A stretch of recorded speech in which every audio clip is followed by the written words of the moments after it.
Nada, ima sanii forroota fooloo gurguddaa qaban sagalee siifaa ta'anii naan jedhani. Namoota hedduu gaafateera daa'imni haala cimaa keessa jira. Amaliyaa guddaas daa'ima waggaa meeqaati? waggaa lamaati. Ishee Sarjarii godhuudhaaf mana yaalaa tan duras yeroo 4 goosisneerra sarjarii amma yeroo 5ffaadha. maalli dhukkubni isaa? Dhukkubni isaa kokkee as keessa jiru kanatu qal'aadha. Isa san bal'isaniif isa san bal'isuudhaaf sarjarii akka godhamu gaafatan. Ni abbaati. Annaa nyaata si afaaniin hin fudhatu kunoo gararraan fudhata nyaatallee. Anaki. Kanaafiyyuu ijoollee naannoo biraa hedduus gaafadhee garuu mootiyyuu sagalee makiyya beekanii ati ijoollee arsiitii miti egaa arsii taate maaliif dura ijoollee feemasii arsii hin dubbisnee naan jedhan gargaaramuu qabda garuu gargaaramuuf dura ijoollee feemasii ijoollee arsii dubbisi naan jedhan. Nama daa'imni argamu. Akkama Kwaatar jiraata? Kwaatar jiraata. Abbaan daa'ima kanaa inni illee asuma jira. ijoollee mateennaa? Arsii inni illee. Okay, sillachuu ijoollee mateechaa.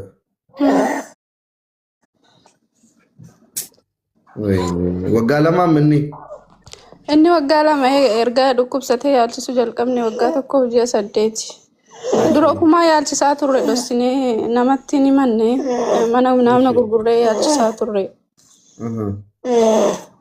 Amma mootuu sarjarii biraa isa barbaachisaa amma yaalchisuu hin dandeenye sarjarii goosisuu hin dandeenye waan qabnuuf illee irra waan ta'eef dura. Birrii guddaa isin gaafatanii? Dura gizee 4 ta'ee amma gizee 5ffaadha sarjarii isaa daa'ima waan ta'eef yeroo takkaan sarjarii xumuruu hin danda'u. Kanaafiyyuu amma yeroo 5ffaa waan ta'eef yeroo 4 ofii kennaa yaalaa turre daa'ima kana. Mana gurgurree makiinaas gurgurree asittis yaalaa turre amma garuu hin dandeenye humna keenya ol ta'e. Please yaa obboleewwan tiyyaa mee lakkoofsa bilbilaa kan keessatti asin barreessa ijoolleen Kwaatar keessa jirtan please rabbiidhaan nama kumaaf wayitu ammayyuu na bira jira mee lakkoofsa kan keessatti miin barreessa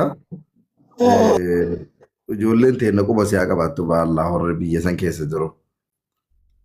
Jalqaba ijoolleen achi jiran dhufanii qaamaan illee silbilanii viidiyoo illee waraabanii ijoolleen teennaa kadiiriin fa'aa kinoo kadiiraan argee akkasuma gaafadheera ijoollee maal naan jedhanii guruupii qabanii ijoolleen arsii illee ijoolleen kutaa wal qoonnee guruupii qabna waan ta'eef ijoollee arsii bira dhaqee ati arsiidha naan jedhanii sagalee naa deebisee maqaan isaa Dabbaal ka jedhamu sun mucaan argee. ijoollee Kwaatar hin jiru ijoolleen Kwaatar keessa jiru. Kwaatar ma jira inni illee kadiiruma wajjin Kwaatar jira barreessu. Alaa kulli haalichuu obboleewwan kiyyaa hagam isin gaafatan amma maallaqatti? Maallaqa yeroo dura sarjarii godhame riyaala 27,000 nurratti hafee ID irratti barreessinee turre ID abbaa irratti jechuudha. Amma immoo maallaqa riyaala 27,000 kana kafalaati sarjarii haa godhamu sarjariin eega godhamee geesse booda ka sarjarii illee kafalu. Sarjarii waa gana dhadhii waan isinitti hin qabanii? Hin qabane sababni isaa mucaan sarjarii godhamee meebii 7 turuu danda'a guyyaa haga inni tureetiin tilmaamamee guyyaa inni bahuuf ta'u san mucaa jedhamee kafalama biyya kana. Waa'ee kanatti ahlul khairii maatu jira beektaa? Jira asillee jira. Maaliif riippoortiin godhatanii maatiin himinaaree? Gargaaree jira mootummaan biyya kanatti illee yeroo jalqabaatiif kan gargaare mootummaa biyya kanaati riyaala 56,000 gargaaree manuma yaalaa keessatti jira manuma yaalaatti gargaaree illee asuma yaala fudhata sababni isaa mucaan kun ji'aan wantoota aannan ittiin fudhatu qaba ji'aan riyaala 2,000 fudhata. Meeshaa aannan ittiin dhugu kana jechuudha. Achi booda sarjarii yeroo jalqabaallee birrii mootummaan gargaaree saniin ta'ee achi booda immoo sarjarii godhamu numatu ofii keenya gurgurree taasisne jechuudha. carraa lammataa immoo mootummaan kennuuf hin danda'u. lakkoofsa kan keessatti mee sagal torba afuriin koodiin keessan. Shan. La shanii miti sadi. Sagal torba afur. Sagal torba afur sadi. Sadi. Sagal sagal. Sagal. Sadi. Zero sagal kudha lama. Zero sagal kudha lama. Akkana mee ilaali kinoo.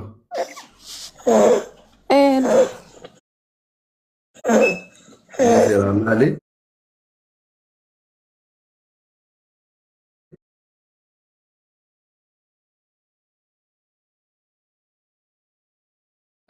sagalee cufii daa'ima irrallee suuraa qabii. Isin maruu salaamu alaikum warahmatullah.